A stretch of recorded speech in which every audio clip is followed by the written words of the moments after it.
I seem to have upset some people when I said that women have a right to test you, and then I went on to describe the tests as being poking and prodding your ego to see how violent, insecure, and reactionary you are.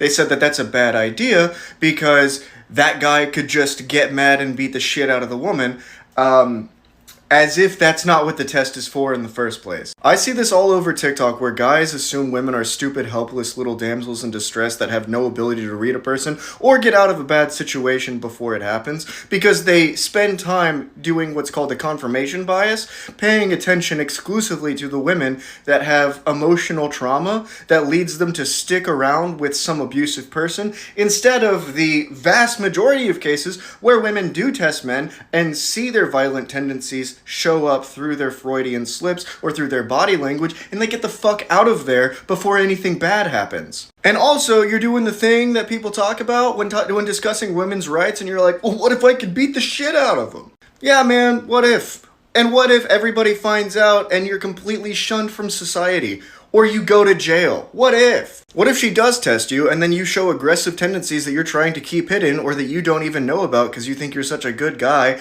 and then she drops you and leaves you to find somebody else and you act like you're such a victim, like in the majority of cases? What if she gets out scot-free and actually does protect herself because she did these tests before things got too serious? What if? I'm fully convinced that the men who complain about women testing them are just men that have failed the tests. They're bitter because they have these aggressive and entitled tendencies deep down beneath the surface of their awareness, their self-awareness, and they show through their body language, their facial expressions, the words they choose, the topics they decide to focus on. And the women talking to them and dating them and testing them notice that before it unfolds into a full-ass problem, and they get the hell out while the getting's good. And then to cope, they completely ignore those smart women that got out whenever the time was right, and they only focus on women that are emotionally damaged, who are attracted to abusive people because that's all they've ever known. And then they further exemplify their own misogyny by blaming the women for being in those situations instead of blaming the men that abuse them.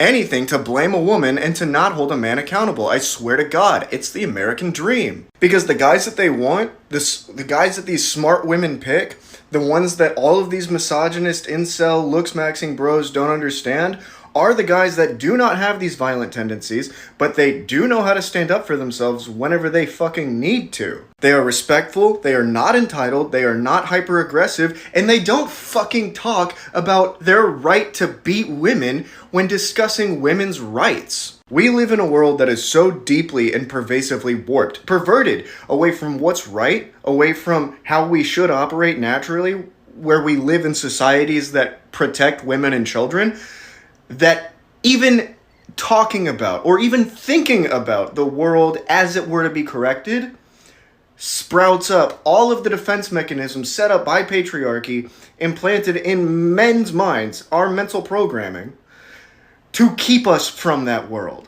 Like, it is so deeply pervasive that it's become pathological, where the caverns of your thought, that your thought travels through, and the assumptions that you make, the axioms that you hold in life, automatically presuppose these normalized notions to see the world from that baseline, the baseline of, pervasive misogyny and systemic disenfranchisement of women and even trans people, gay people, non-white people.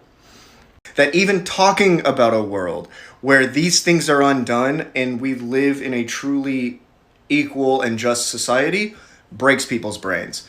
So I will not stop doing this until we figure out how to untie all of that and get it all set straight, which probably won't happen in my lifetime. But it's what's true, so I'm here for it.